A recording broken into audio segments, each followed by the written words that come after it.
Assalamualaikum warahmatullahi wabarakatuh. Teruntuk kalam NU, salam kenal dari saya. Di sini saya ingin menjelaskan, saya tidak bermaksud untuk memotong video klarifikasi untuk membelokkan narasi. Sebelum saya upload video tersebut, video utuh sudah Anda tayangkan sendiri secara full. Dan saya mengkritik pernyataan Ustadz Yusuf Mansur karena saya merasa aneh dengan pernyataan beliau pada bagian yang mana beliau mengatakan 400-an data terpontal-pontal atau hilang.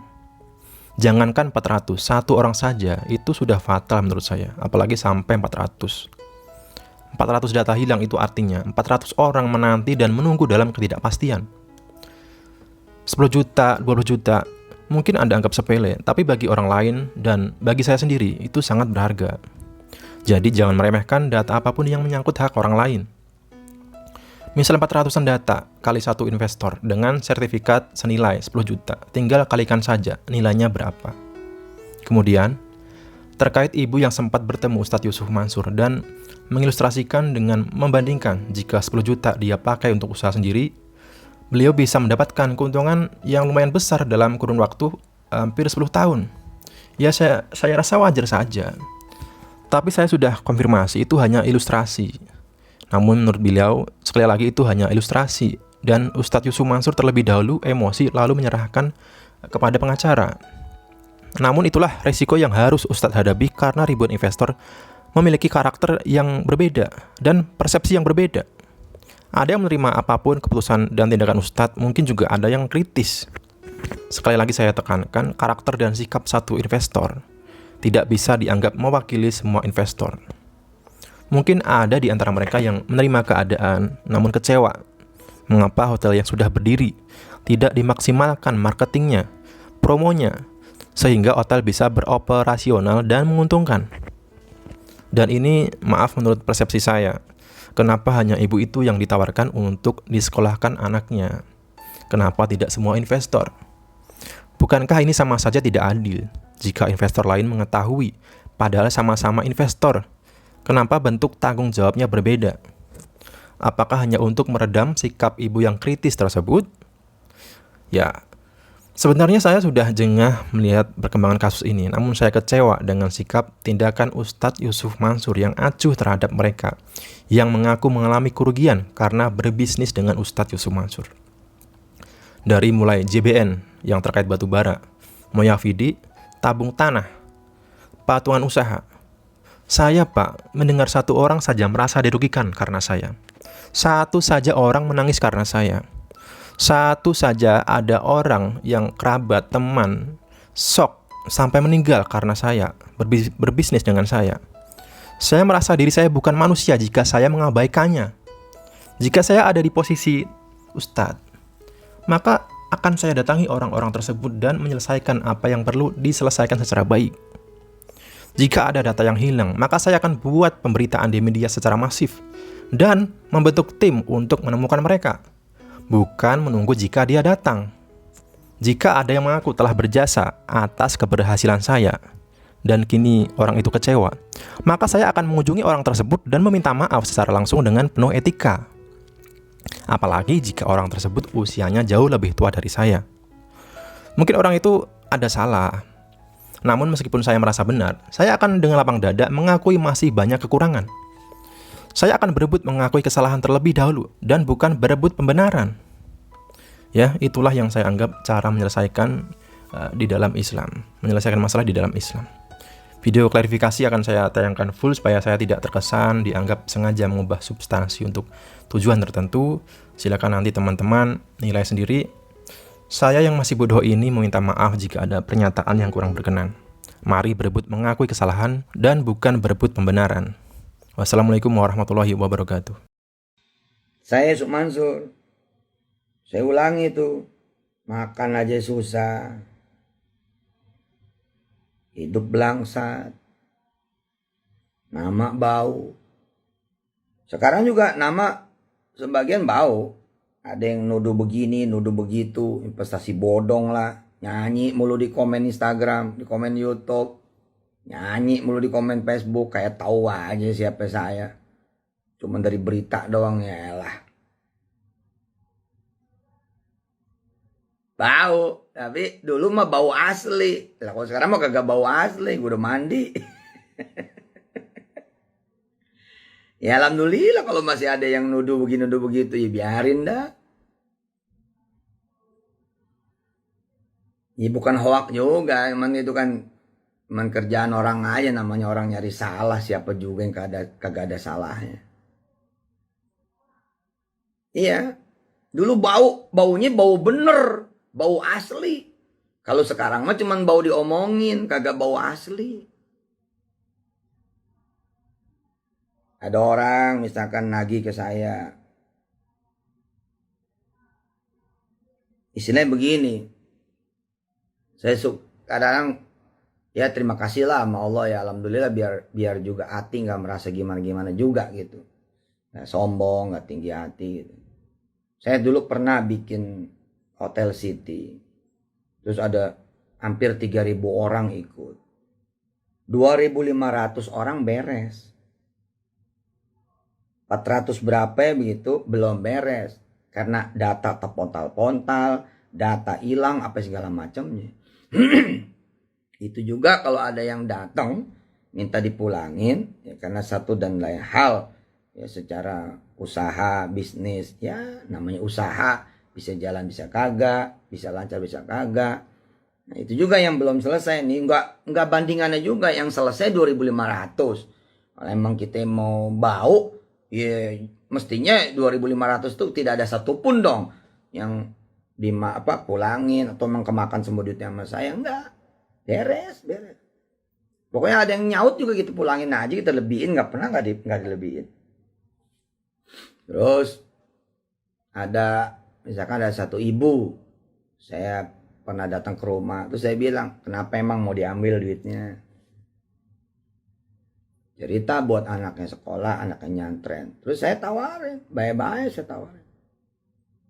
Ya udah anaknya jadi anak saya aja. Dari TK sampai S1 saya biayain. Berapa anak? 2 dia kata. Udah dua-duanya. Kalau mau sekalian S1 di Mesir saya biayain sampai Mesir. Dia nggak mau.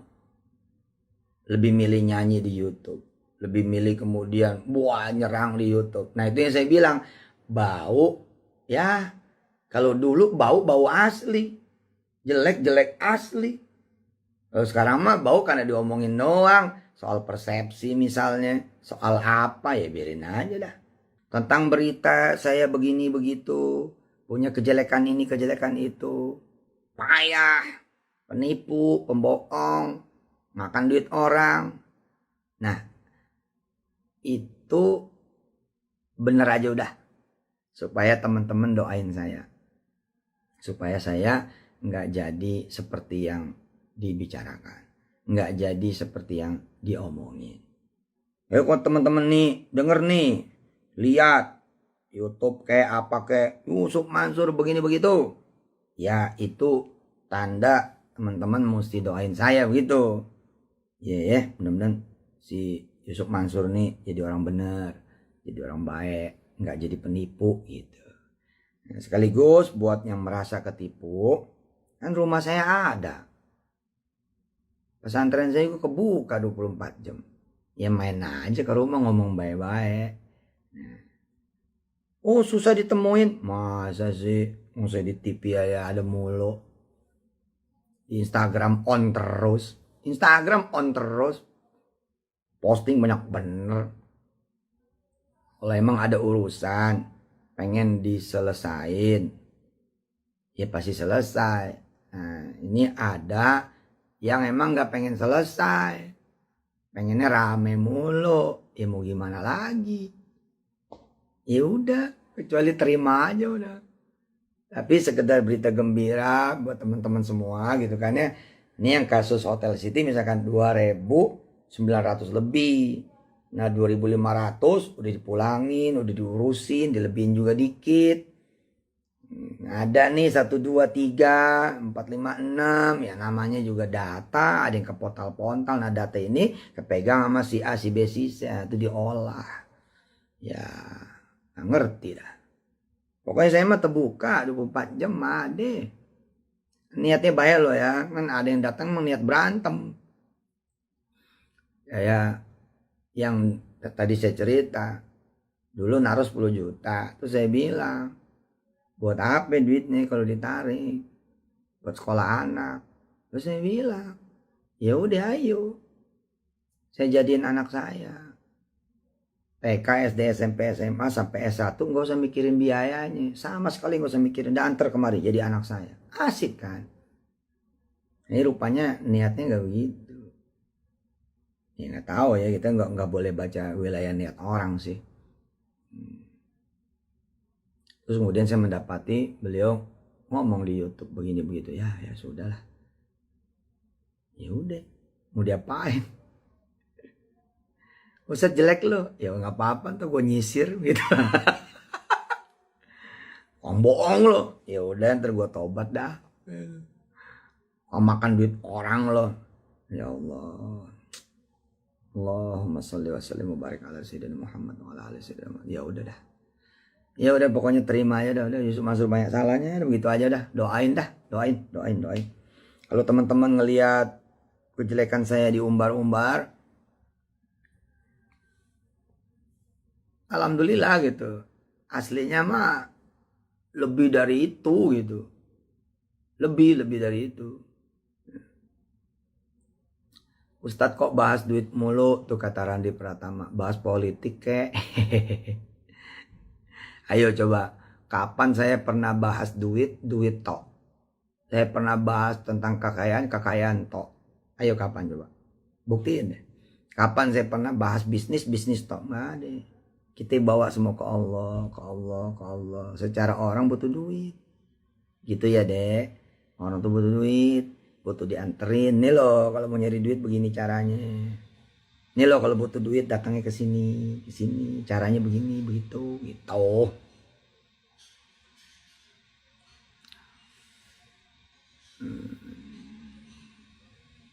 Enggak ada masalah. Ini kan cuma nyambung live yang tadi saja. Terus buat yang pada nyangkut saham gini. Kalimatnya tuh. Jangan judulnya nyangkut. Kita kan bilangnya investasi. Kita jadi investor. Kita ngikut tuh. Kita ngikut sama tuh perusahaan supaya dapat barokahnya, dapat pahalanya, dapat kebaikannya gitu. Ustadz, boleh nggak baca waqiah tiap hari? Emang harus baca tiap hari tuh.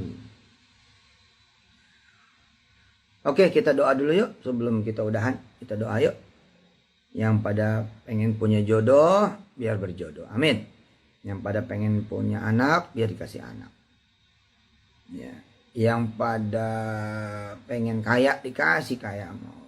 Tapi tetap rendah hati, tetap baik, nggak lupa diri, barokah. Yang pada pengen punya rumah, dikasih rumah. Yang pada pengen dikasih apa tadi? Kerjaan ya, usaha dikasih deh sama Allah. Amin. Yang pada punya utang biar pada dibayarin utangnya sama Allah ya. Yang pada lagi ditipu biar diganti berlipat ganda sama Allah. Yang lagi pada pengen jalan-jalan baik keliling Indonesia maupun keliling dunia biar dikasih sama Allah kesempatan jalan-jalan betul keliling Indonesia dan keliling dunia. Yang lagi merasa sendirian, kesepian, sedih, resah, khawatir, gelisah. Biar ditemenin sama Allah. Dibikin girang, dibikin gembira, dibikin senang. Bikin adem. Yang lagi pada nulis skripsi, tesis, disertasi. Biar kemudian pada beres semuanya. Amin. Oke, kita berdoa dengan membaca suratul Fatihah sekaligus sebagai penutup. Makasih. Assalamualaikum warahmatullahi wabarakatuh. Silakan baca surat Al-Fatihah untuk semua hajatnya masing-masing. Shallu ala Nabi Muhammad. Pamit.